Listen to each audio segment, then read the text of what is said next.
माता पार्वती कैलाश छोड़ के क्यों चली गई, जानने के लिए वीडियो को अंत तक जरूर देखें।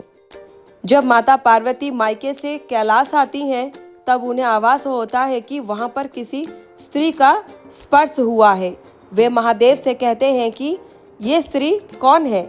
तब वो नहीं बताते हैं तो माता पार्वती अपने आंखें बंद कर सब कुछ आभास कर लेती हैं कि क्या और कैसे हुआ है।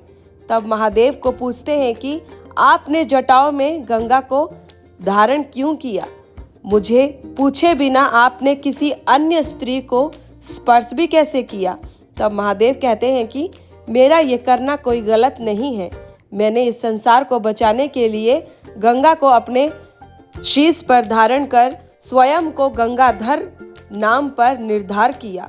तब माता पार्वती कहती हैं कि ये संभव नहीं है, मुझे इस बात पर अत्यंत क्रोध आ रहा है महादेव, मेरे क्रोध से ये समस्त संसार जल जाएगा, भस्म हो जाएगा।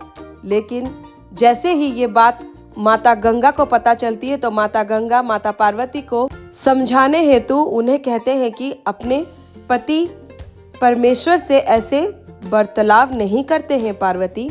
तब माता पार्वती क्रोधित रूप माँ गंगा से कहते हैं कि अब क्या आपसे मुझे जानना पड़ेगा, आपसे मुझे सीखना पड़ेगा कि मैं अपने वैवाहिक जीवन में अपने पति के साथ कैसे व्यवहार करूं।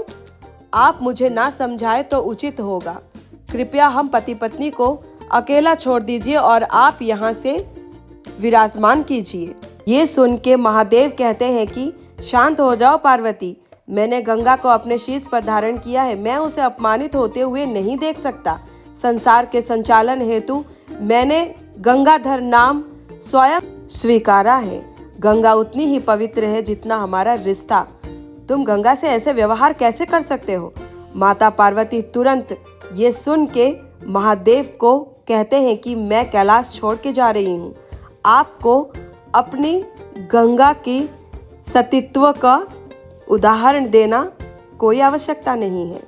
इतना कह के माता पार्वती कैलाश छोड़कर चले जाते हैं। कुछ समय बाद महादेव माता पार्वती के पास जाते हैं और पुनः लौटने के लिए कहते हैं। तब माता पार्वती कहती हैं कि मैं किसी के कहने पर भी पुनः नहीं लौटूंगी, आपको मुझे मनुष्य रूपी पाना होगा, मनुष्य जैसा विवाह रचाना होगा, अपने पत्नी के ऊर्जा को सर्वश्रेष्ठ मानना होगा और सबके सामने मुझे अपना पत्नी बनाकर कैलाश पुनः वापस लेकर जाना होगा। महादेव इस बात को स्वीकारते हैं और पुनः विवाह की प्रेरणा देते हैं।